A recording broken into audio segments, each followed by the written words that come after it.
Assalamualaikum warahmatullahi wabarakatuh. Kami dari kelompok 7 yang beranggotakan Nur Laila, Oksa Trivena Deken, Muhammad Rafiq Iksan, Muhammad Rafi Jufrian, dan Waode Hasria. Di sini kami akan menjelaskan mengenai pajak penghasilan umum.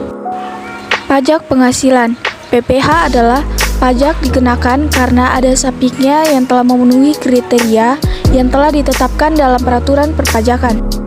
Subjek PPh umum meliputi orang pribadi, warisan yang belum terbagi, badan, dan bentuk usaha tetap. Yang tidak termasuk subjek pajak yaitu Badan Perwakilan Negara Asing, pejabat perwakilan diplomat, organisasi internasional, dan pejabat perwakilan organisasi internasional. Subjek pajak dalam negeri. Subjek pajak dalam negeri pribadi dimulai saat dilahirkan sampai dengan saat meninggal, atau mulai saat berada di Indonesia lebih dari 183 hari dan mempunyai niat bertempat tinggal di Indonesia sampai dengan saat meninggalkan Indonesia untuk selama-lamanya. Subjek pajak dalam negeri badan dimulai saat didirikan atau bertempat kedudukan di Indonesia sampai dengan saat dibubarkan atau tidak lagi berkedudukan di Indonesia. Subjek pajak luar negeri. Subjek pajak luar negeri pribadi yaitu orang pribadi yang tidak bertempat tinggal di Indonesia atau orang pribadi yang berada di Indonesia kurang dari 183 hari. Subjek pajak luar negeri badan yaitu badan yang tidak didirikan atau bertempat kedudukan di Indonesia atau melakukan kegiatan melalui bentuk usaha tetap di Indonesia. Objek pajak. Objek pajak penghasilan adalah penghasilan, yaitu setiap tambahan kemampuan ekonomis yang diterima atau diperoleh selama 1 tahun pajak yang dapat dipakai untuk konsumsi dan untuk menambah kekayaan. Objek pajak penghasilan berdasarkan pasal 4 ayat 1 Undang-Undang Pajak Penghasilan yaitu yang pertama, pergantian atau imbalan berkenaan dengan pekerjaan atau jasa. Yang kedua, hadiah dari undian atau pekerjaan atau kegiatan dan penghargaan. Yang ketiga, laba usaha. Yang keempat, keuntungan karena penjualan atau pengalihan harta. Yang kelima, penerimaan kembali pembayaran pajak. 6. Bunga. 7. Dividen. 8. Royalti. 9. Sewa atau penghasilan lain.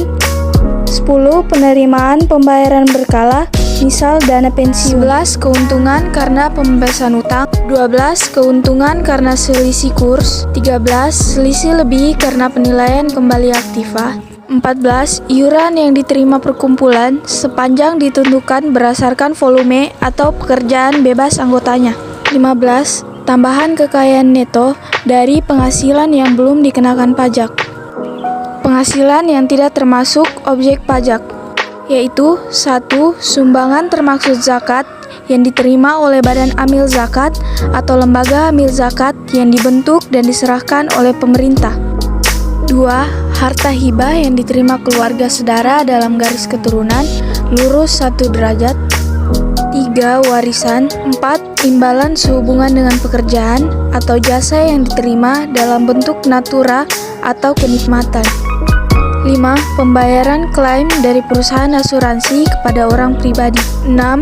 Dividen dengan syarat berasal dari cadangan laba ditahan dan kepemilikan saham pada badan yang menerima dividen paling rendah 25%.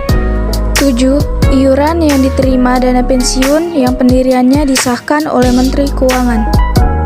8. Bagian laba yang diterima anggota dari CV, persekutuan, perkumpulan, firma dan kongsi yang modalnya tidak terbagi atas saham. 9. Beasiswa. 10. Sisa lebih dari lembaga nirlaba yang bergerak di bidang pendidikan dan atau bidang penelitian dan pengembangan yang ditanamkan kembali dalam bentuk sarana dan prasarana. 11. Santunan yang dibayarkan oleh BPJS. Wajib pajak badan. Pasal 17 ayat 2 mulai tahun 2009 untuk wajib pajak badan ditarifkan tunggal yaitu 28%. Sedangkan untuk tahun 2010 diproyeksikan tarifnya 25%. Pasal 31E, wajib pajak badan dalam negeri dengan peredaran bruto sampai 50 miliar mendapat fasilitas berupa pengurangan tarif sebesar 50% dari tarif sebagaimana dimaksud dalam pasal 17 yang dikarenakan atas penghasilan kena pajak dari bagian peredaran bruto dengan 4 miliar 800 juta. Cara menghitung dan melunasi pajak penghasilan, yaitu penghasilan kena pajak dikali tarif. Cara melunasi pajak penghasilan. Pertama, pelunasan pajak pada tahun berjalan, yaitu pembayaran sendiri oleh wajib pajak dan pembayaran melalui pemotong atau pemungut atau pihak ketiga. 2. Pelunasan pajak setelah tahun pajak berakhir, yaitu pembayaran pajak karo kurang setor atau pajak terutang telah berjalan dikurang pajak yang telah dilunasi pada tahun berjalan, dan membayar pajak kurang setor menurut SKP dan STP. Mungkin itu saja materi dari kelompok kami. Sekian dan terima kasih.